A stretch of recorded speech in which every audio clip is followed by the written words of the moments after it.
नमस्कार, स्वागत है आपका। आपके साथ मैं हूं प्राची पाराशर। शाम के 5 बज चुके हैं और वक्त हो गया है मुकाबला का। आज मुकाबला में बहस सबसे बड़े सवाल पर, क्या बृजभूषण शरण सिंह बच गए? क्या पहलवानों ने खुद को आंदोलन वापस ले लिया है?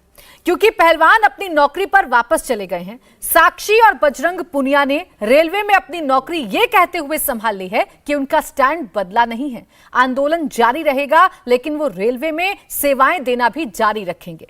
और अब जंतर मंतर पर धरना नहीं देंगे, सड़क पर आंदोलन नहीं करेंगे, लेकिन बृजभूषण के खिलाफ इंसाफ की लड़ाई जारी रहेगी। लेकिन सवाल उठता है कि नौकरी करते हुए पहलवान कैसे आंदोलन जारी रखेंगे? अचानक पहलवानों का मन कैसे बदल गया? इतने बड़े मामले में टर्न कैसे आ गया? क्यों अचानक पहलवानों ने आंदोलन छोड़कर नौकरी ज्वाइन करने का फैसला किया है? दरअसल एक दिन पहले रात को गृह मंत्री अमित शाह से आंदोलन कर रहे पहलवानों की मुलाकात हुई। करीब 1.5 घंटे चली मुलाकात में पहलवानों ने अपनी बात रखी तो अमित शाह ने बिना भेदभाव के निष्पक्ष जांच का भरोसा दिया। सूत्रों का कहना है कि नाबालिग महिला पहलवान ने अपनी शिकायत अदालत में वापस ले ली है, जबकि साक्षी मलिक का कहना है कि ये सारी बातें आंदोलन को भटकाने के लिए चलाई जा रही हैं। अब सवाल यह है कि पहलवानों के इस कदम के बाद उनके आंदोलन का क्या होगा? सवाल यह भी कि इस मामले में खुद को निर्दोष बताने वाले बाहुबली बृजभूषण का अब क्या होगा? क्या बृजभूषण की गिरफ्तारी होगी? ऐसे कई और सवालों के साथ करेंगे आज की चर्चा। हमारे साथ खास मेहमान जुड़ेंगे, उनके पास जाएं। उससे पहले आपको सुनवाते हैं नौकरी ज्वाइन करने के बाद साक्षी मलिक ने क्या कहा। ये हमारे आंदोलन को कमजोर करने की सारी बातें हैं। ना तो नाबालिग ने अपनी कंप्लेंट वापस ली है, ना ही हम धरने से वापस हटे हैं, मतलब प्रोटेस्ट से वापस हटे हैं। हमारी लड़ाई जारी रहेगी जब तक इंसाफ नहीं मिल जाता। ये हमारे आंदोलन को कमजोर करने की सारी बातें हैं। ना तो नाबालिग ने अपनी कंप्लेंट वापस ली है, ना ही हम धरने से वापस हटे हैं, मतलब प्रोटेस्ट से वापस हटे हैं। हमारी लड़ाई जारी रहेगी जब तक इंसाफ नहीं मिल जाता। तो हमारी लड़ाई जारी रहेगी जब तक इंसाफ नहीं मिल जाता, ये साक्षी मलिक का कहना है। लेकिन अब यह भी समझा जा सकता है कि जितनी तीव्रता के साथ, जितने धारदार तरीके से आंदोलन अभी तक जमीन पर लड़ा जा रहा था, सड़क पर उतरकर पहलवान अपनी मांगों को रख रहे थे, वो तस्वीर शायद अब दिखाई नहीं देगी। इसके पीछे की वजह क्या है? आज इन तमाम सवालों पर करेंगे चर्चा। हमारे साथ तमाम खास मेहमान इस चर्चा में शामिल हो रहे हैं। हमारे साथ हैं सुनीता गोदारा, पूर्व एशियन मैराथन चैंपियन, स्टूडियो से हमारे साथ हैं। इसके साथ ही साथ सोना चौधरी, पूर्व इंटरनेशनल प्लेयर, हमारे साथ हैं। जगमती सांगवान, पूर्व इंटरनेशनल प्लेयर, भी हमारे साथ इस चर्चा में जुड़ेंगे। अमिताभ सिन्हा, सुप्रीम कोर्ट के वकील, हमारे साथ हैं। प्रतीक सोम, प्रवक्ता जननायक जनता पार्टी, हमारे साथ हैं। भानु प्रताप सिंह, नेता भाकियू, भानुगुट भी हमारे साथ जुड़ेंगे। आप सभी का बहुत बहुत स्वागत है। मैं प्रतीक जी आपसे शुरुआत कर रही हूं। आज पूरे देश के सामने यही सवाल है कि जब सब कुछ ठीक किया जा सकता था, जब पहलवानों से बात करने के बाद उन्हें उनकी नौकरी पर वापस भेजा जा सकता था, तो इतनी देरी सरकार की तरफ से क्यों हो गई?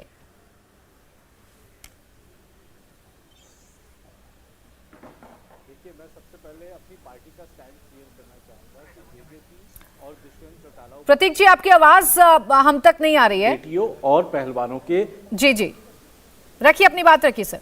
आवाज नहीं आ रही है? जी आ रही है अब जी देखिए, देखिए, जननायक जनता पार्टी और दुष्यंत चौटाला उप मुख्यमंत्री हरियाणा सरकार शुरू से ही पहलवानों के साथ और हमारी बेटियों के साथ है। हमने शुरू से ही क्या कहा है कि अगर कोई गलत काम हुआ है तो उसका न्याय जरूर मिलना चाहिए। लेकिन हमको इस बात की समझने की जरूरत है कि जब भी कोई क्राइम होता है, जो हमारा क्रिमिनल जूरिस्प्रूडेंस है इंडिया के अंदर, वो ये कहता है every person is innocent until proven guilty. यानी कि जब तक कोई आदमी कोर्ट के द्वारा यह घोषित ना कर दिया जाए कि वो गिल्टी है, तब तक आप ये नहीं कह सकते कि उसने वो क्राइम करा है। जो शुरुआती जांच इसके अंदर हो रही है, 2 एफआईआर की बात है, एक पॉक्सो की, एक रेप की, वो दोनों एफआईआर दर्ज हो चुकी है। अब जो भी कंप्लेनेंट है उन्होंने अपना एविडेंस को पुलिस को दे दिया है, पुलिस इन्वेस्टिगेशन कर रही है। बृजभूषण शरण सिंह की सजा कैसे इंश्योर होगी, ये अब बात है कि जब कोर्ट के अंदर चार्जशीट फाइल हो। कोर्ट के अंदर चार्जशीट फाइल करने का सीआरपीसी में प्रावधान है कि कुछ स्टिपुलेटेड टाइम दिया जाता है। दिल्ली पुलिस उसके ऊपर अपना काम कर रही है, चार्जशीट फाइल करेगी। पहलवान भी वहां पे जाके कोर्ट के अंदर अपीयर होंगे, जो कंप्लेनेंट है उनकी तरफ से भी विटनेसेस जाएंगे। और बृजभूषण शरण सिंह ने अगर ये काम किया है तो उसको जरूर सजा मिलनी चाहिए, कहने की बात में हमारी ये है और मेरी पार्टी का स्टैंड ये है कि इतना ज्वलंत मुद्दा, इतनी बड़ी बात कि जब कोई खिलाड़ी के साथ ऐसा हो रहा है तो उसके अंदर न्याय कैसे होगा? राजनीति से नहीं होगा। ये नहीं होगा कि गंगा के अंदर मेडल बहाने से या इस तरह से जो अलग अलग नेता इस आंदोलन के साथ जुड़ रहे हैं उस तरह से राजनीतिकरण से नहीं होगा। प्रतीक जी, ऐसे भी तो न्याय नहीं होगा ना, जो इतने दिनों में 142 दिनों में हमने देखा। प्रतीक जी, ऐसे भी तो न्याय नहीं होगा ना। इस देश की बेटियां जो अपने ऊपर बीती हुई बात को बता रही हैं, जो बता रही हैं कि उनके साथ क्या क्या हुआ है, कैसे उनका शोषण हुआ है। अभी तक तो देश का कानून या देश में जितनी भी घटनाएं हैं वो इसी तरफ इशारा करती हैं कि अगर कोई बेटी आरोप लगाती है कि उसका यौन शोषण हुआ है तो पहले गिरफ्तारी होती है, उसके बाद सबूतों को तलाशा जाता है। तो ऐसे भी न्याय नहीं होगा जैसे सड़कों पर छोड़ दिया गया था। तभी तो मैं आपसे पूछ रही हूं कि देरी तो नहीं कर दी सरकार ने। आप इस नहीं देखिए, जो हमारा न्याय प्रणाली सिस्टम है उसके अंदर बहुत सेट रूल्स और रेगुलेशंस हैं जो हमारे लेजिस्लेचर ने भी दिए, सुप्रीम कोर्ट ने भी दिए। जब एक मुकदमा दर्ज हुआ, आप एक्यूज को कब अरेस्ट करते हैं? आप उसको तब अरेस्ट करते हैं जब आपको खतरा होता है कि वो देश छोड़ के जा सकता है, वो विटनेसेस को के ऊपर दबाव डाल सकता है या वो इन्वेस्टिगेशन के अंदर कॉपरेट नहीं कर रहा हो। आज शायद से दिल्ली पुलिस को अभी तक ये तीनों चीजें नहीं मिली और ऐसा एविडेंस जो सुनने में आ रहा है, मैं ये बात नहीं कह रहा हूं, ऐसा एविडेंस नहीं मिला जिससे गिरफ्तारी मुमकिन हो। कोर्ट भी इस चीज को देख रही है क्योंकि इसके अंदर स्टेटस मॉनिटरिंग की भी एप्लीकेशंस लगी है लगातार, तो दिल्ली पुलिस अपना काम जरूर कर रही होगी। प्रतीक जी, आप भी इस बात को समझिए कि इस देश के कानून को लेकर कोई सवाल खड़े नहीं कर रहा है और इस देश के कानून पर एक सेकंड इस देश के कानून पर सबको भरोसा है, लेकिन अभी तक जो इस देश में होता आया है वो देश की पहलवानों के साथ जो देश का सीना गर्व से चौड़ा कर देती हैं उनके साथ क्यों नहीं हो रहा है? सवाल इस बात को लेकर था, इतना सा था। क्या आपको एक किस्सा कुलदीप सेंगर जो बीजेपी से शायद जुड़े हुए थे, उनका एक आपको किस्सा याद है? उनका केस दिल्ली में चला, फास्ट ट्रैक कोर्ट के अंदर चला। इस तरह के मुकदमे जो होते हैं यौन उत्पीड़न के, वो फास्ट ट्रैक कोर्ट उसके लिए निर्धारित करी जाती है। क्या आप बता सकते हैं उसको कितने टाइम में सजा मिली? कोई सालों साल नहीं लगे। आज कुलदीप सेंगर जेल के अंदर है, न्याय प्रणाली ने अपना काम किया। प्रतीक जी, अगर आप कुलदीप सेंगर की बात करेंगे तो कुलदीप सेंगर के मामले में भी पीड़िता को कितनी लंबी लड़ाई लड़नी पड़ी, अपने परिवार वालों को कैसे खोना पड़ा, ये पूरा का पूरा काला चिट्ठा भी खुलकर सामने आ जाएगा। तो मुझे लगता है कि आज हम पहलवानों पर ही अपनी ये जो चर्चा है वो रखते हैं, क्योंकि वो लड़ाई भी बहुत लंबी थी और उस लड़ाई में भी बहुत सारे सवाल थे। वो बात अलग है कि वो अभी जेल में है और पीड़िता को इंसाफ मिल रहा है। खैर सुनीता जी, जो बात प्रतीक जी कह रहे हैं, जो बात लगातार सरकार की तरफ से की जा रही थी या जो आज हुआ है, उसे क्या समझा जाए? क्या पहलवानों को कोई आश्वासन मिला है? क्या अमित शाह से जो मुलाकात हुई है उसके बाद कोई उम्मीद जगी है कि शायद अब इंसाफ होगा और इसी वजह से ये टर्न लिया गया है? देखिए, इंसाफ 5 महीना डिले हो गया है।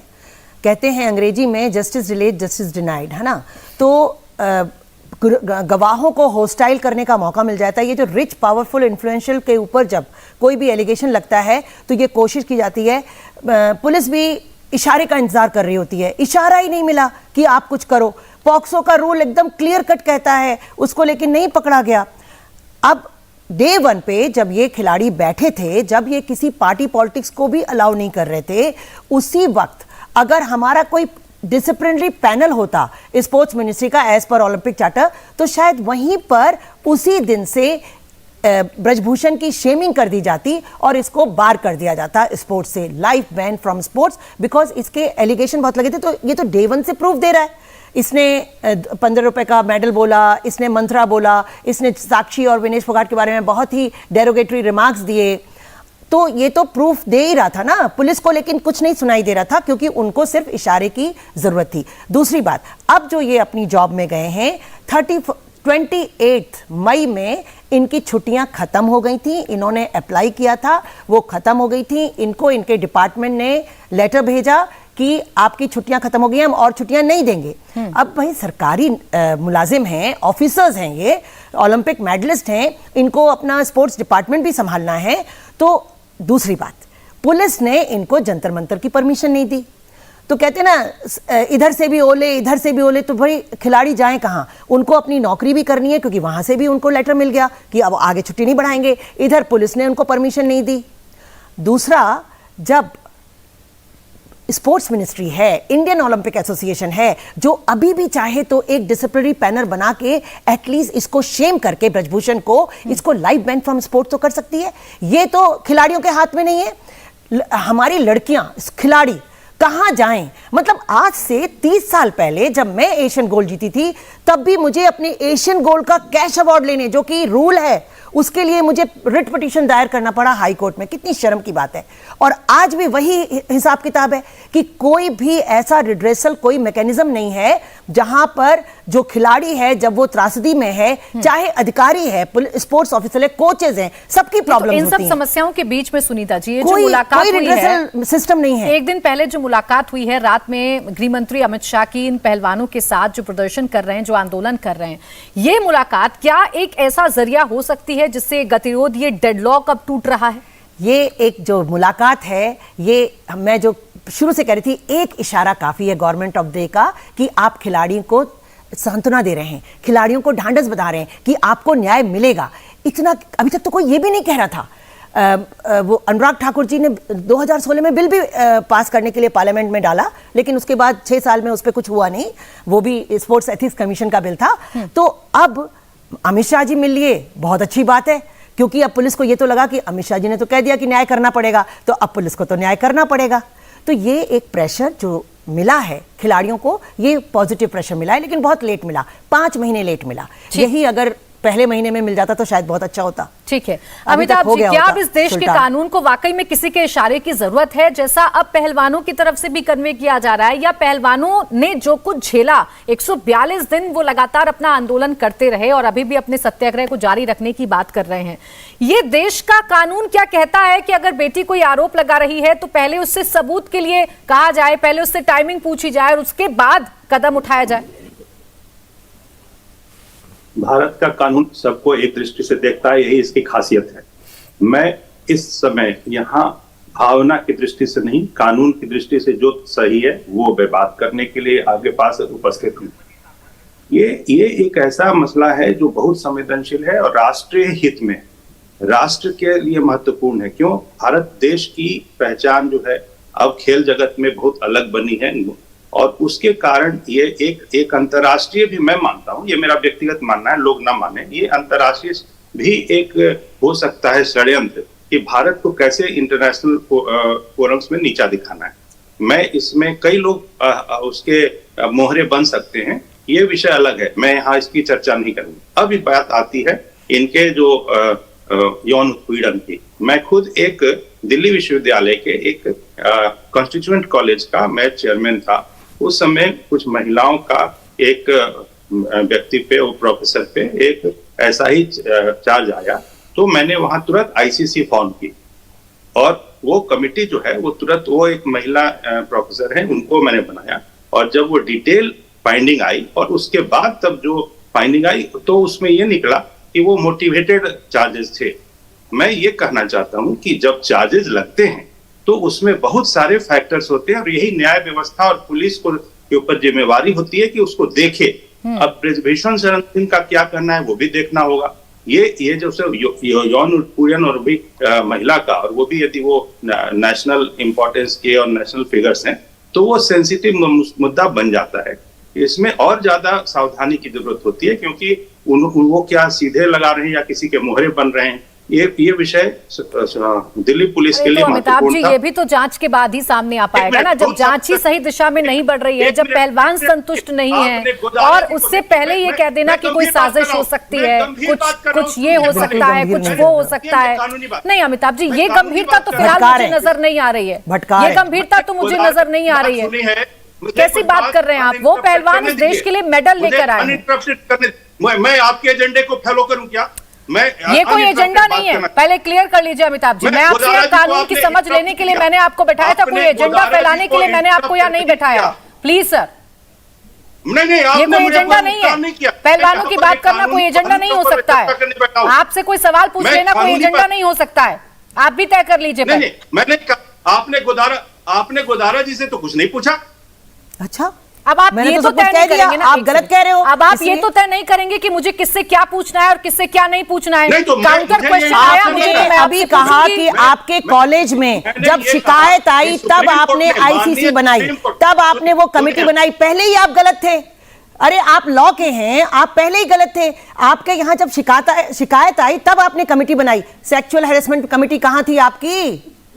आप नहीं, क्या बात, और आप बोल रहे हैं इंटरनेशनल वाले ICC इनको कमेटी- प्रभावित कर रहे हैं। कितना गलत बोल रहे हैं। यहाँ पर सुनिए। आईओसी का नोटिस आ चुका है, इंटरनेशनल ओलंपिक कमेटी का नोटिस आ चुका है, अपने यूनियन वर्ल्ड फेडरेशन का, बुलाया। रेसलिंग का नोटिस आ चुका है। पुलिस ठीक से है, बात एक मैं सेकंड। खिलाड़ी हूं तो गलत चलिए, बोलेंगे तो बोलूंगी कंप्लीट ना। करिए, कंप्लीट करिए, जल्दी से कंप्लीट करिए अमिताभ जी।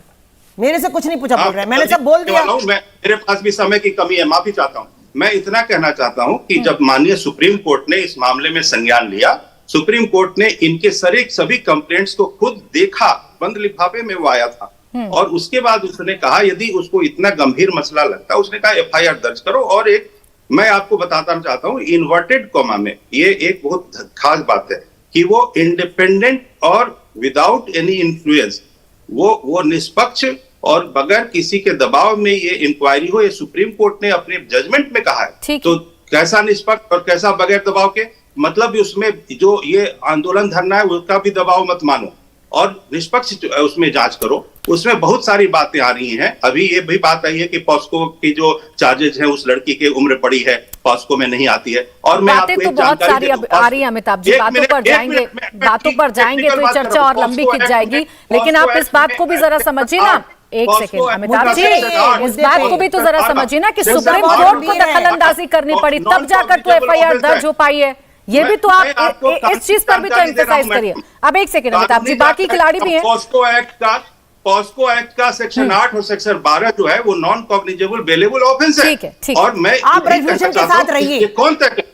हम उसके कौन साथ तय नहीं, आप करेगा? ब्रजभूषण के साथ रहिए, उसको अच्छा सपोर्ट ठीक है, करिए। चलिए अमिताभ जी आपकी तो बात आ भले गई, ही आपने एक अलग साजिश की तरफ इशारा किया है। इस पहलू पर भी चर्चा कर लूंगी, रुकिए जरा, बाकी मेहमानों को चर्चा में लाने दीजिए। सोना जी 142 दिन से धरना चल रहा था, आंदोलन चल रहा था, धरना इस कदर था, इस कदर पहलवानों की नाराजगी थी, उनमें दुख था, इतना रोष था कि अपने मेडल तक को बहाने के लिए हरिद्वार पहुंच गए थे। लेकिन एकाएक आज ये कहना कि सत्याग्रह तो जारी रहेगा, हम अपने नौकरी पर वापस लौट चुके हैं, क्या ये इंपैक्ट है सरकार के साथ बातचीत का?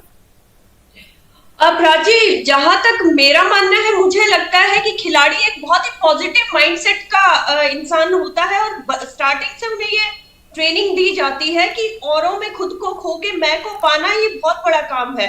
तो मैं जहां तक समझती हूँ उनको कुछ ना कुछ ऐसा जरूर रहा होगा कि जिसमें देश का भी नुकसान और ना हो और हमें न्याय भी मिले और एक बहुत अच्छा मैसेज जाए। क्योंकि आप ये देखिए, वो शिष्टाचार शुरू से ही अपना बरकरार रखे हुए हैं।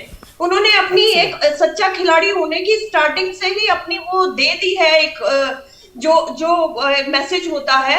लेकिन जब लोगों को नहीं समझ में आए ना, वो कहते हैं ना कि बंद दरवाजों पे आवाज लगाया मत करो, लोग बहरे हैं कानों वाले, उन्हें अपने दिल की बात सुनाया मत करो। तो ऐसे यहाँ पे हम देख रहे हैं कि खेल से और खिलाड़ी से किसी को लेना देना नहीं है, हर आदमी अपने में पड़ा हुआ है। आप मेरी बात सुनिए, पहले अपनी उंगली बाद में खड़ा कीजिएगा मिस्टर वकील साहब। जो बात खिलाड़ियों के लिए होती है वो सारे देश की बात है, वो सारे देश की बात है।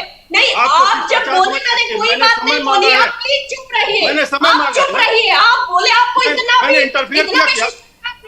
आप इतनी इम्पेशेंट हैं, शेरो शायरी कर रही हैं। मैंने सिर्फ समय मांगा है शिष्टाचार।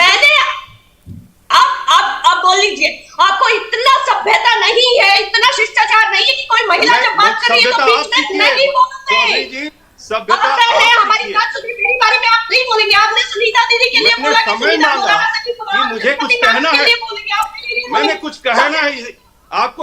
अमिताभ जी रुक जाइए एक सेकेंड, अमिताभ जी कंप्लीट करने दीजिए, बीच में नहीं अमिताभ जी, मैंने आपको भरपूर समय दिया, अब रुकिए एक सेकेंड, आने दीजिए पहले सोना जी की बात। बोलिए सोना जी। हाँ, तो मैंने क्या कहा? मैंने समय मांगा, मैंने इंटरप्ट किया किसी को? जेंडर सेंसिटाइजेशन की ट्रेनिंग आप जैसे लोगों से शुरू होनी चाहिए और पार्लियामेंट के सभी को करनी चाहिए। आप जैसे लोग मिसयूज करते हैं, आप जैसे लोग ही मिसयूज करते हैं इस पूरे प्रोविजन को। आप जैसे लोग देश के नाम पे धब्बा है। Very और आप जो misuse कानून करते को हैं। कानून और के आपकी तरीके वजह से नहीं लेते, महिलाएं जो कानून को अपनी बपोती समझते हैं, जो कानून को अपनी महिलाएं बपोती पीड़ित समझते होती हैं, हैं, वो वो खिलाड़ियों आपकी को वजह इतना से sensitive शक होता के है। दायरे में आती हैं, आप जैसे महिलाओं की वजह से। अब एक सेकंड अमिताभ जी, एक सेकंड सोना जी, एक सेकंड अमिताभ जी, आप यहाँ कानून के जानकार के तौर पर बैठे हैं, आप जरा समझ रहे हैं कि तो आप मैंने टीवी समझ चैनल लिया। पर बैठकर मैंने- क्या आरोप मैंने लगा क्या रहे हैं? गलत किया? क्या होता है आप सुनिए, जैसी मैंने महिला, क्या गलत किया क्या था? होता है आप जैसी महिला, मैंने उंगली उठाई थी। क्या होता है आप जैसी मैंने महिला? उंगली उठाई थी। एक सेकंड अमिताभ जी, आप जैसे- क्या होता है आप जैसी पुरुष- महिला? आप जैसे पुरुष और के वो लिए क्या भारत करिए कि आप जैसे धब्बा है, धब्बा। वो क्या एक सेकंड। यही लड़ाई हम आपको भारत समझ एक में सेकंड। नहीं आ रहा है? नहीं, आप यहाँ आके बोलते उनको हैं, समझ में नहीं आ रहा है आपको कि उन्होंने मेरे ऊपर व्यक्तिगत चार्ज लगाया है। यही बैठे आपको यह समझ में आ रही है कि उन्होंने मेरे ऊपर में व्यक्तिगत चार्ज लगाया है। अरे अमिताभ जी, उनको बोलने तो देते आप, उनको बोलने तो मैंने देते। क्या कहा? ऐसा क्या मैंने बोल उंगली देंगी, उठाई थी। ऐसा क्या बोल देंगी सोना जी? क्या बीच में आकर बोलने मैंने लग गए? सिर्फ उंगली 2 मिनट उठाई रुक है। जाइए, 2 मिनट रुक जाइए, बोलिए सोना जी, जल्दी कंप्लीट करिए। मैंने उंगली उठाई सिर्फ, मैंने अपना समय मारा और वो इनको बर्दाश्त नहीं हो रहा है। वरना आपकी जबान बंद हो जाएगी। सोना जी प्लीज अपनी बात को कंप्लीट करिए कि क्या समझा जाए, आज का जो घटनाक्रम हुआ है उसे कैसे देख रहे हैं आप लोग? मैं खिलाड़ियों के लिए जो सही है वो बहुत ही समझदार और बहुत दूर तक जाने वाली सोच के खिलाड़ी है, और मैं हमेशा अपने खिलाड़ियों के लिए लड़ती आई हूँ, उन्हीं के लिए लड़ रही हूँ, और मैंने हमेशा उनके लिए ही लिखा है, उनके लिए ही बोला है। मेरी सारी जितने भी कोर्स डिस्कोर्स जो भी है सारे खिलाड़ियों के लिए, जेंडर सेंसिटाइजेशन के लिए, और ऐसे लोगों को एक बहुत अच्छा लेसन देने के लिए है जो ये आपके चैनल पर भी बैठते हैं। आगे कुछ पीछे कुछ, मुंह में राम बगल में छुरी, ऐसे ही लोग हैं, ऐसे ही पार्लियामेंट में बैठे हैं, ऐसे लोग यहाँ बोलने के लिए बैठे हैं। इन्हीं के लिए मैं ट्रेनिंग देती हूँ इनको सबसे पहले खुद देखिए, को ये train- ठीक, मैं आ रही हूँ अमिताभ जी, अब आप काउंटर करिएगा। सीखनी पड़ेगी। ठीक है, अब आप काउंटर कर लीजिएगा, आप काउंटर कर लीजिएगा और आप बोल लीजिएगा। मुझे एक छोटा सा ब्रेक लेना है। हमारे साथ भानु प्रताप सिंह भी जुड़ गए, उनके पास भी जाएंगे। जगमती सांगवान भी हमारे साथ है, उनके पास भी जाएंगे। तो देखिए, अब चर्चा को एक बार फिर से आगे बढ़ा लेते हैं। हमारे साथ तमाम खास मेहमान बने हुए हैं और चर्चा चूंकि बड़े सेंसिटिव इशू पर हो रही है, आज पहलवानों का जिस तरीके से एक स्टेप आया, उसके बाद ये सवाल खड़े हुए कि क्या अमित शाह से जो बात हुई थी उससे बात कोई बन गई है? जो पहलवान अभी तक भरोसा खो गए थे सिस्टम से, क्या वो भरोसा वापस आ गया है? भानु प्रताप सिंह जी, पहलवानों का अब एक बार फिर से अपने नौकरी पर वापस लौट जाना, सरकार से मुलाकात होना, क्या लग रहा है आपको, बात बन गई है? और अगर बात बन गई है तो लगता नहीं है कि बहुत देरी से आई है सरकार? ऐसा है, देखो हमने तो शुरुआत से ही कहा था कि लोकतांत्रिक प्रक्रिया की सरकार है और इसका पूरा जजमेंट देने वाला सर्वोच्च न्यायालय है। जब बात सर्वोच्च न्यायालय पे पहुंच गई है तो जो भी सही होगा वो सरकार करेगी, पुलिस करेगी और सर्वोच्च न्यायालय करेगा। और वो भी कह रहे थे कि यदि मेरे ऊपर आरोप हो तो मैं हर सजा को स्वीकार करने के लिए तैयार हूं। लेकिन बीच में कुछ लोग खिचड़ी पकाने पहुंच गए, जैसे राकेश टिकैत और एक और नेता है, उनका हम नाम नहीं लेंगे, वो वहां गए थे लड़ने गोरखपुर, जमानत जब्त करके लौटे थे, यहां ताल ठोक रहे थे। ऐसे लोगों ने ये गड़बड़ कर दिया, नहीं तो बहुत दिन पहले ही सरकार बात मान लेती। ये जो धरना प्रदर्शन और ऊधम हुआ है वो अच्छी बात नहीं है लोकतंत्र के लिए। मैं तो ये कह रहा हूं, सरकार पर विश्वास करिए, आपको न्याय मिलेगा, बेटियों को न्याय मिलेगा और कोई नहीं रोक सकता। बेटियों को न्याय मिलेगा, बेटी हमारी सम्मानित हैं, सम्मानित रहेंगी, और जो सरकार न्याय करे उसको सब लोग माने, उसके लिए विरोध में ना आए, यही मेरा सबसे निवेदन है। ठीक है, चलिए, सरकार पर अभी भी भरोसा है कि सरकार क्या न्याय देती है, और जो मुलाकात हुई है उसके बाद जो कदम पहलवानों की तरफ से उठाया गया है उसके बाद एक बार फिर से इस आंदोलन को लेकर चर्चा हो रही है। छोटी जी, 142 दिन से लगातार धरना चल रहा है, लगातार पहलवानों का संघर्ष चल रहा है, अपने लिए इंसाफ की मांग कर रहे हैं। आज पहलवान अपनी अपनी नौकरी पर लौट गए। कुछ लोग कह रहे हैं कि धरना खत्म हो गया, पहलवान कह रहे हैं कि सत्याग्रह लगातार जारी रहेगा। इन सबके बीच एक और सवाल है कि अब ब्रजभूषण का होगा क्या? देखिए, लोग तो बिल्कुल नहीं कह रहे कि धरना उठ गया, लेकिन जो हमारे देश का मीडिया है, जो लोकतंत्र का चौथा स्तंभ जिसको कहते हैं, उसने आज जिस तरह का रोल प्ले किया इस देश के अंदर, वो बहुत ही शर्मनाक है। कुछ भी साफ नहीं होने दे रहे हैं, बहुत ही बेबुनियाद और झूठी खबरें चलाई जा रही है। और वो भी जिस तरह का पूरा इस केस के अंदर हैंडलिंग चल रही थी सरकार की तरफ से और डिफरेंट एजेंसीज की तरफ से, आज मीडिया भी बिल्कुल उस मुहिम के अंदर शामिल नजर आता है। तमाम किसी भी सोर्स को कोट नहीं किया जा रहा, किसी भी ऑथेंटिक मतलब रूट को नहीं बताया जा रहा है। और जो इस पूरे मामले की बात है, शुरू से ही हमने कहा कि लड़कियों ने बहुत ही शालीनता के साथ तमाम संस्कृति की और मूल्य मान्यताओं को ध्यान में रखते हुए देश के प्रधानमंत्री को अपने साथ बीती हुई बात बताई। उन्होंने फिर पब्लिक डोमेन में लेकर आई, जब प्रधानमंत्री की तरफ से कमेटी बनाई गई, उस कमेटी ने तो बिल्कुल न्याय प्रक्रिया का एक तरह से मजाक बनाना जो कहते हैं वो बना के रख दिया, पूरे देश ने देखा।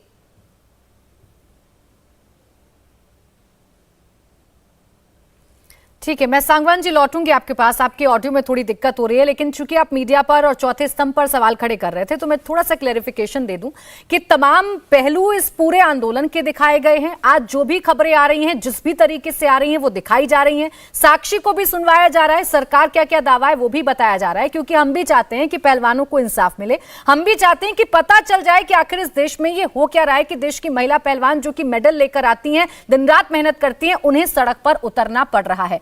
अब प्रतीक जी, अब ब्रजभूषण को लेकर भी तो सवाल है ना कि वो ब्रजभूषण सिंह जिस पर इतने संगीन आरोप लगे हैं, वो लगातार घूम भी रहा है, अपनी सभाएं भी कर रहा है और ऐसे बयान दे रहा है जिसे देखकर लगता है कि इसको भी पूरी तरीके से ये आश्वस्त है कि कार्रवाई तो होने वाली है नहीं, चाहे कुछ भी हो जाए।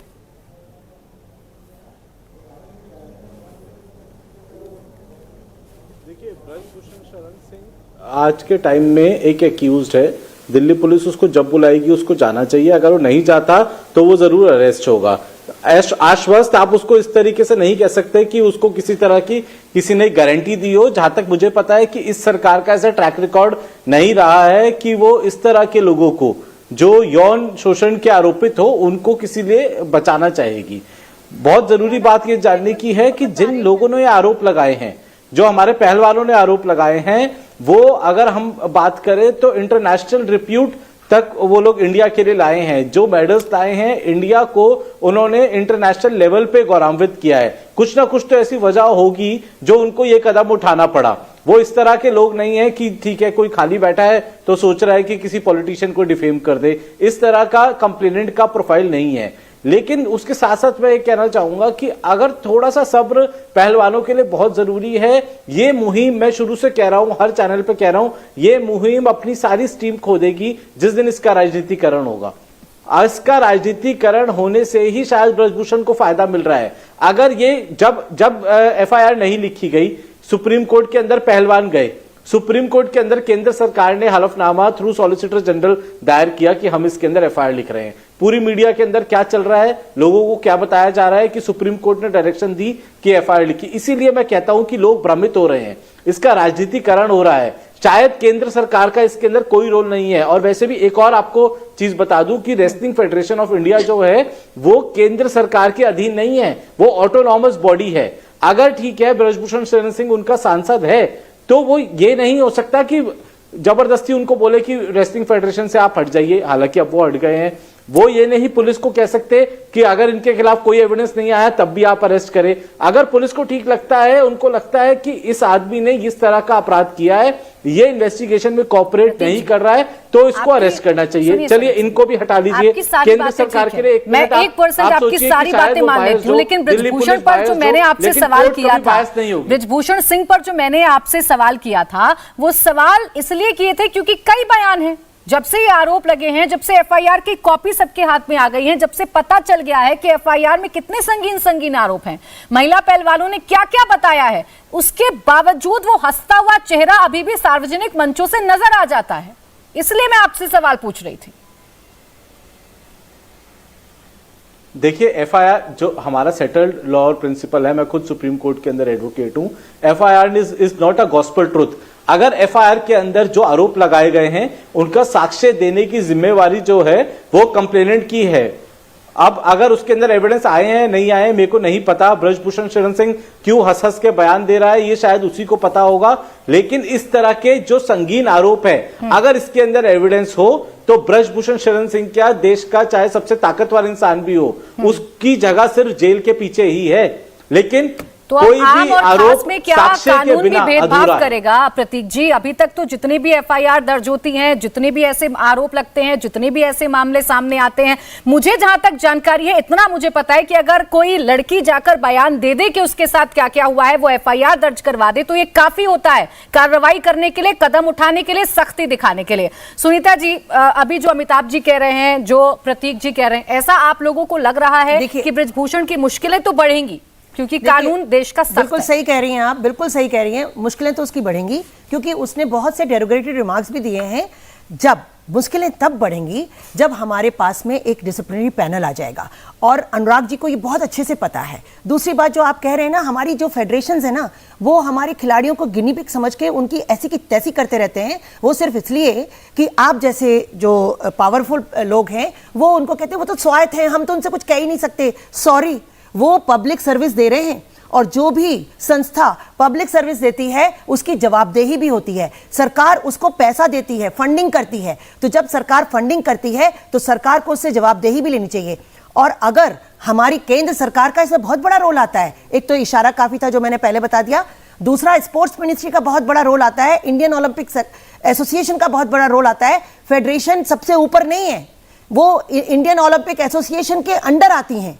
आईओसी के नोटिस पे अगर इंडियन ओलंपिक एसोसिएशन चाहती तो पैनल बिठाती, जिसको हम डिसिप्लिनरी पैनल कह सकते थे, और उसी में जो हंस हंस के सब जगह बयान दे रहा है ना, उसकी शेमिंग होती और उसको बार फ्रॉम स्पोर्ट्स कर दिया जाता। नहीं सुनीता जी, लेकिन ये भी तो एक फैक्ट है ना कि क्योंकि कमेटी बनाई गई, तो सब कुछ बहुत स्लो चलता है। नहीं, एक कमेटी बनाई गई, उस कमेटी की रिपोर्ट हालांकि सार्वजनिक नहीं की गई। देखो, मैं जिस साक्षी में जिस पैनल की बात कर रही हूँ वो लीगल पैनल होता है, जैसे नाडा होता है। It is exactly same to same like नाडा। और आज तक नाडा में जो भी डोपर पकड़ाए हैं वो उसको बस अपील में, उससे ऊपर जो वाडा है वहीं पर चैलेंज कर सकते हैं, अपील पैनल में चैनल कर सकते हैं। मैं इसलिए इस कमेटी को लेकर आई क्योंकि सरकार की तरफ से भी, चाहे अनुराग ठाकुर, उनकी तरफ से भी कहा जा रहा है ना कि भाई अभी तक जो जो पहलवानों ने कहा हमने वो माना, हमने उनकी अधिकतर मांगे भी मानी, ये कानून था।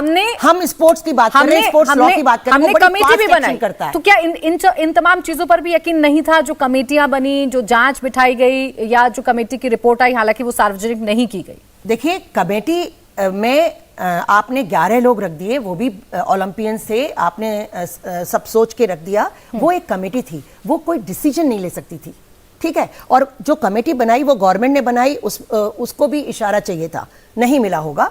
लेकिन जो हम लीगल पैनल की बात कर रहे हैं वो हमारे स्पोर्ट्स चार्टर में है, हमारे स्पोर्ट्स लॉ में है। और देखिए, आईओसी उसी की तरफ इशारा कर रहा है। आईओसी की जो नोटिस आई है ना इंडियन ओलंपिक एसोसिएशन को, वो वही है। और अगर अभी भी इंडियन ओलंपिक एसोसिएशन, अगर प्रेसिडेंट ये देख रही है तो प्लीज अभी भी अपनी कमीशन बना लो, एथिक्स कमीशन बना लो, नहीं तो आईओए भी बैन हो सकती है। फेडरेशन ऑफ, ये जो अपनी फेडरेशन है, रेसलिंग फेडरेशन, बैन हो सकती है क्योंकि दोनों को इंटरनेशनल नोटिस आ गया है। ठीक है अमिताभ जी, अब मुझे एक आम लड़की के तौर पर मुझे समझाइएगा कि अगर किसी बच्ची के साथ, किसी लड़की के साथ यौन शोषण हो रहा है और वो अपनी शिकायत लेकर पुलिस थाने में पहुंची है, पहली बात तो उसकी एफआईआर दर्ज ना हो, कोर्ट का दरवाजा खटखटाना पड़े, सुप्रीम कोर्ट की दखलंदाजी के बाद एफआईआर दर्ज हो जाए, उसके बावजूद उस लड़की से सबूत मांगते रहना, गिरफ्तारी ना करना, क्या ये कहता है इस देश का कानून?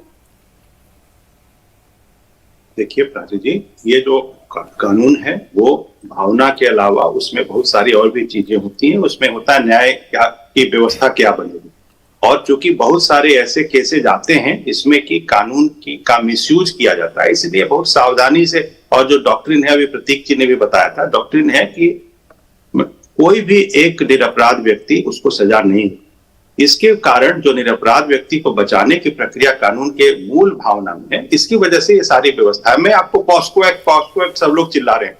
पॉस्को एक्ट का जो सेक्शन 8 और 12 है, जो सबसे इंपॉर्टेंट है इस पर्सपेक्टिव में, वो नॉन कॉग्निजेबल बेलेबल ऑफेंस है, नंबर 1। दूसरा, जो बाकी की भी जो चीजें, जो भी एलिगेशंस हैं, उन एलिगेशंस पे अभी तक हुआ कि सरकार नहीं मिली, मैं दो चीजें बताना चाहता हूं। मैं यहाँ सरकार का कोई पक्ष नहीं ले रहा हूं। जो मैं एक आम नागरिक के नाते मैंने देखा है, सरकार की ओर से एक कमेटी बनी और उसकी मुखिया कौन थी? वो खुद एक बहुत बड़ी स्पोर्ट्स की पर्सनैलिटी है, मैरी कॉम जी, इंटरनेशनल पर्सनैलिटी है और उनका सम्मान दुनिया भर में। मैरी कॉम जी के नेतृत्व में और उसके प्रेस्टीज को डैमेज कर रहे हैं। उसने कह दिया कि ये खिलाड़ी इनडिसिप्लिन है, वो एक प्रोफेशनल मिसकंडक्ट था। क्या मतलब है कि उनका सम्मान दुनिया भर में है, ये ऐसे बोल रहे हैं?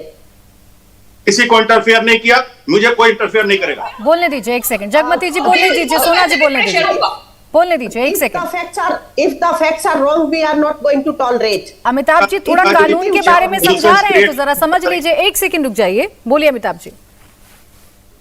मैं इतना ही कहना चाहता हूं कि इस विषय में जो मैरी कॉम की कमेटी थी उसने एक रिपोर्ट दी और रिपोर्ट वो किसके पास सबमिट हुई? सुप्रीम कोर्ट के पास गई। माननीय सुप्रीम कोर्ट ने उस कमेटी के रिपोर्ट को और इन सभी महिलाओं के जो भी ये खिलाड़ी हैं उनके भी कंप्लेंट को खुद देखा और फिर उसके बाद उसके ऊपर में संज्ञान लिया। अब उसके बाद उन्होंने सुप्रीम कोर्ट के पास दोबारा गए, सुप्रीम कोर्ट ने भगा दिया, बोला कि नहीं, जो कानून का जो तरीका पालन होगा। इस बीच इसमें भगा दिया।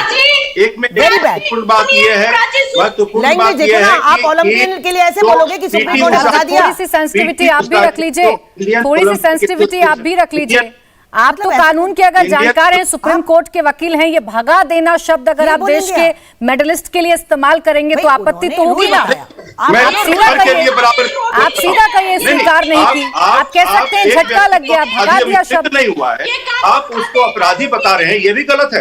अपराधी कोई नहीं बता रहा, ये गलत है। ब्रजभूषण के अपराधी बता रहे हैं, इसके लिए अपमानजनक शब्दों का प्रयोग कर रहे हैं। मेरा मानना है कि तो अभी इंडियन एसोसिएशन ने एक बार भी मैंने नहीं कहा कि ब्रजभूषण सिंह अपराधी हैं। मैं बार बार कह रही हूं कि अगर उन पर आरोप हैं तो आरोप कितने सही कितने झूठे ये तो तय कानून करेगा ना। तो इतनी देरी क्यों हो रही है? मैं ये पूछ रही हूँ कि एक बेटी अगर बता रही है कि उसे कहां पर छुआ गया तो सेंसिटिविटी कहां चली गई, ये पूछ रही हूँ मैं इंडियन ओलंपिक एसोसिएशन के अध्यक्षा पीटी उषा जी जब गई उनके साथ मैन हैंडलिंग हुई, उनको धक्का मुक्की किया गया। पीटी उषा बहुत सम्मानजनक पर्सनालिटी है, इंडियन ओलंपिक एसोसिएशन की अध्यक्षा है। आपको पता है किसी बुजुर्ग महिला ने किसने किया? आपको पता है किसी खिलाड़ी ने नहीं किया। वहां जो सोना बोल रही है ना, खिलाड़ियों ने कभी कोई मिसबिहेव नहीं किया, वो किसी बुजुर्ग महिला को गुस्सा आ गया उसने किया था। अच्छा एक सेकंड, नहीं देखिए वो जो हुआ, सोना जी एक सेकंड, वो जो हुआ उसको लेकर भी सवाल खड़े हुए, वो तस्वीरें भी सब पूरे देश ने देखी अमिताभ जी। लेकिन इसका मतलब ये नहीं है ना कि जो आरोप पहलवान लगा रहे हैं आप उन पहलवानों को सिरे से खारिज कर देंगे। एक सेकंड सोना जी, एक सेकंड तय करते। ठीक है सोना जो दिल्ली पुलिस ने उसके बाद इन्वेस्टिगेशन बहुत ही सावधानी से करने की बात। बार ये सरकार की तरफ से भी कहना है, अमिताभ जी भी समझाने की कोशिश कर रहे हैं कि सब कुछ कानून सम्मत हो रहा है, सब कुछ के ऊपर में जो भी आप देखिए प्राची, वो मार्क ट्वेन ने कहा है justice anywhere is threat to justice everywhere and that's what is happening around here. our खिलाड़ी, our players are more important than the government and he is not realizing that. He is always continually telling without having a sensitivity thought that he should also have that sensitivity that players are going through a trauma, mental trauma, physical trauma, social trauma. He will not understand because he is eating law, he is sleeping law and he is drinking law.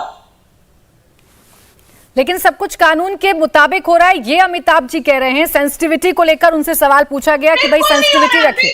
कुछ भी इस मामले में यही सबसे बड़ी समस्या है कि कानून के हिसाब से कुछ भी नहीं हो रहा है। मेरा देश इस जगह पे नहीं होता।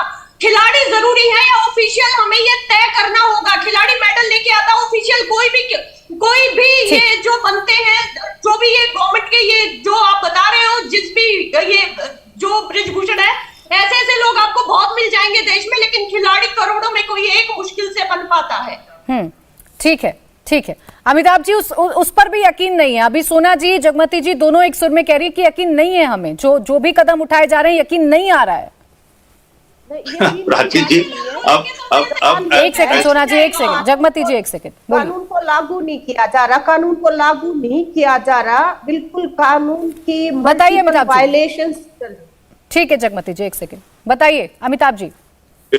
देखिए, ये जो अभी की स्थितियां हैं उसमें अधीरता से, प्रेशर टैक्टिक से, आर्म ट्विस्टिंग से, बाह मरोड़ने की राजनीति से काम नहीं होगा, क्योंकि बहुत संवेदनशील मसला है और उसमें ये दो अखाड़ों की लड़ाई भी ऐसा कहा जाता है कि और एक आप मान गए। कमाल है अमिताभ जी, आप सुप्रीम कोर्ट के लॉयर हैं, आप मान गए। आप कैसे मान गए? बातों की यहाँ ओलंपियंस हैं भाई, वो कोई अखाड़े वाली बात ही नहीं है। इन लोगों को मेडल मिलना चाहिए चिल्लाने का, इन लोगों को चिल्लाने का। वो तो मिल चुका है, मेडलिस्ट बैठे हुए हैं आपके सामने, हम सब मेडलिस्ट बैठे हुए हैं। अच्छा रुक जाइए बेटी। सुनीता जी, एक छोटा सा रिमार्क जो भानु प्रताप सिंह जी कह रहे थे कि इस मंच से विपक्षी दलों को भी तो मौका मिल गया ना, जो कह रहे हैं कि महापंचायत हो रही है, कुछ नेता उसमें जुट गए हैं, ये जो भानु प्रताप सिंह जी इशारा कर रहे थे, इसे कैसे भानु एड्रेस प्रताप जी, बहुत रिस्पेक्ट के साथ आपको नमस्कार करती हूँ और ये कहना चाहूंगी कि एक मिनट सोना प्लीज, सोना प्लीज, भानु प्रताप जी से मैं कुछ कह रही हूँ। आपने बहुत अच्छी बात करी, बहुत लोग आ गए, भीम पार्टी आ गई और भीम आर्मी आ गई और किसान आ गए और महिला संगठन आ गए, खाप पंचायत आ गई, लेकिन ये सब आई क्यों? जब डे 1 पे वो बैठे थे उन्होंने सबको स्टेज से उतार दिया था। मैंने खुद देखा कि वृंदा किरत तक को उतार दिया उन्होंने कि हमको कोई पॉलिटिक्स वाले नहीं चाहिए। ठीक है, फिर तो केजरीवाल जी भी आ गए, सब आ गए, क्योंकि इन खिलाड़ियों को एक सहानुभूति चाहिए थी।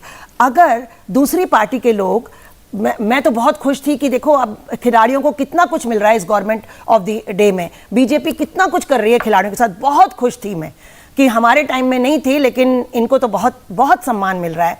बट उस समय जब वो बैठे पहले दिन से ही, अगर उसके बाद 3 महीने कोई नहीं बैठा था, 3 महीने में ही अगर इनका ये रिजॉल्व कर दिया जाता तो कहां खाप पंचायत को मौका मिलता, कहां किसान को मौका मिलता, कोई अरे अमिताभ जी सुन लीजिए, मुद्दा जो है ना, मुद्दा सेक्सुअल हैरेसमेंट का है। 3 महीने लग गए, कहां गए फास्ट कोर्ट, कहां गए फास्ट कोर्ट, कहां गया पॉक्सो और सेक्सुअल हैरेसमेंट के रूल्स? पहले दिन से 3 महीने लगते हैं। अरे सुप्रीम कोर्ट आप पता नहीं कैसे सुप्रीम कोर्ट के हो कि आप 3 महीने की बात हो रही है, हमेशा विशाखा गाइडलाइन अच्छा चलिए ठीक है। अमिताभ जी मैं आपको बीच में इसलिए रोक रही हूँ क्योंकि यहाँ पर एड्रेस किया जा रहा था भानु प्रताप सिंह जी की बातों का, उन्होंने जो कहा उसका जवाब यहाँ पर दे रही थी सुनीता जी, तो मैं उन्हीं से एक छोटी सी प्रतिक्रिया ले लूं, फिर उसके बाद आपके पास आऊंगी। भानु प्रताप सिंह जी, अब रुक जाइए।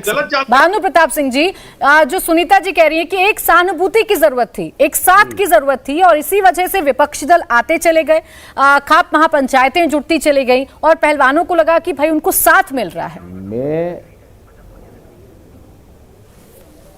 मैं आपको सही बता रहा हूं कि देखो, मैं आपको सही बता रहा हूं, देखो ये जो तमाम रोटी सेकने वाले, अरे दुख था हमारी बहन बेटियों को, और उन्होंने रिपोर्ट करी, सरकार थी, न्यायालय था, पुलिस थी, और ऐसे ही सब होता है। कोई भी कहीं भी केस हो तब उसमें कहीं ये पार्टियां नहीं जाती, लेकिन जंतर मंतर पे अपनी अपनी रोटी सेकने के लिए, अपना अपना फंडे वसूल करने के लिए ये गए, इन्होंने ही सब बेड़ा गर्क कर दिया। राजनेताओं ने और फंडिंग लेने वालों ने ये इतना लंबा कर दिया, नहीं तो बहुत जल्दी न्याय जरूर मिलेगा, बहुत जल्दी न्याय मिल जाता। मैं कह रहा हूँ ये न्याय को बहुत जल्दी मिल जाता, और अब भी कह रहा हूँ कि राजनेताओं को यहाँ न झांकने दिया जाए, न्याय मिलेगा, सरकार न्याय देगी, अवश्य देगी, सुप्रीम कोर्ट न्याय देगा, बहुत बढ़िया, पुलिस न्याय देगी, लेकिन इस न्याय मिलने में बालाजी जो देरी हो रही है, इस देरी पर भी तो टिप्पणी करनी चाहिए ना। मैं इस बात पर आपसे बात करूं उससे पहले एक ट्वीट दिखा देती हूं। बजरंग पुनिया का एक ट्वीट आया है जिसमें उन्होंने लिखा है, हमारे मेडलों को 15-15 रुपए के बताने वाले अब हमारी नौकरी के पीछे पड़ गए हैं, हमारी जिंदगी दाव पर लगी हुई है, उसके आगे नौकरी तो बहुत छोटी चीज है। अगर नौकरी इंसाफ के रास्ते में बाधा बनती दिखी तो उसको त्यागने में हम 10 सेकंड का वक्त भी नहीं लगाएंगे। नौकरी का डर मत दिखाइए। तो बजरंग पुनिया ने भी अपना स्टैंड क्लियर कर दिया है। आज सुबह से ही नौकरी को लेकर जिस तरह की चर्चाएं हो रही थी, अब बजरंग पुनिया ये कह रहे हैं कि हमें नौकरी का डर मत दिखाइए। अगर इस इंसाफ की लड़ाई में नौकरी को भी त्यागना पड़ा तो हम 10 सेकंड भी नहीं लगाएंगे। अब इस पर एक रिएक्शन प्रतीक जी आपका, जिस नौकरी की बात करते हुए ये कहा जाने लगा कि देखिए अब पहलवान भी समझ गए हैं, सरकार से बात हो गई है, पहलवान चूंकि विपक्षी दलों का एक मोहरा बन गए थे, इस वजह से उन्होंने पीछे कदम उठा लिए हैं। बजरंग पुनिया तो साफ कर रहे हैं कि हमारा आंदोलन खत्म नहीं होने वाला है अभी, जब तक इंसाफ नहीं मिलेगा।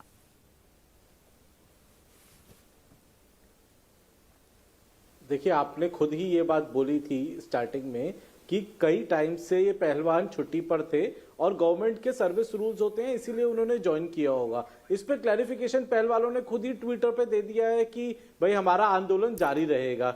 आंदोलन को जारी रखना चाहिए क्योंकि जो उन्होंने आरोप लगाए हैं बहुत संगीन है, वरना ये इतिहास भी ये चीज बोलेगा कि कल को जेन्युइनली अगर किसी के साथ इस तरह का यौन उत्पीड़न हुआ, हर कोई एक आंदोलन करने से डरेगा कि क्या पहलवानों ने ऐसा किया कि इतना सब कुछ होने के बाद और केस मुकदमे वापस ले लिए, नौकरी पे चले गए, सरकार के साथ खड़े हो गए। नहीं, अगर पहलवानों ने ये चीज उठाई है और इतना संगीन आरोप लगाया है, सुप्रीम कोर्ट तक उसके अंदर इन्वॉल्व हुई है, तो ये इतनी जल्दी चीज खत्म नहीं होना चाहिए। कोर्ट के अंदर पुलिस ये फाइल करे कि क्या उनको कोई साक्ष्य मिला है या नहीं मिला है। साक्ष्य मिला है तो जरूर फिर इस सोच को भी बदलिए और ऐसे सिस्टम को भी बदलिए कि जहां एक शिकायत के लिए आपको आंदोलन करना पड़ जाए, सड़कों पर आना पड़ जाए, अगर आपके साथ वाकई में कुछ हुआ है तो पुलिस को सुनना चाहिए, जांच करनी चाहिए और उसके बाद तय करना चाहिए कि कौन सच्चा कौन झूठा। पहले से नैरेटिव बनाने से कुछ नहीं होता। मैं सिर्फ धरना देने से नहीं होता है, ठीक है, मैं प्रोटेस्ट ब्लैक बेल्ट बांध के भी होता है और प्रोटेस्ट नौकरी करते हुए भी हो सकता है। ठीक है, आवाज उठनी चाहिए। मेरे पास वक्त खत्म हो गया है। बहुत बहुत शुक्रिया आप सभी का हमारे साथ इस चर्चा में जुड़ने के लिए। इंडिया टीवी हर वक्त हर जगह डाउनलोड करने के लिए सर्च करें India TV news Google play store या ऐप स्टोर पर।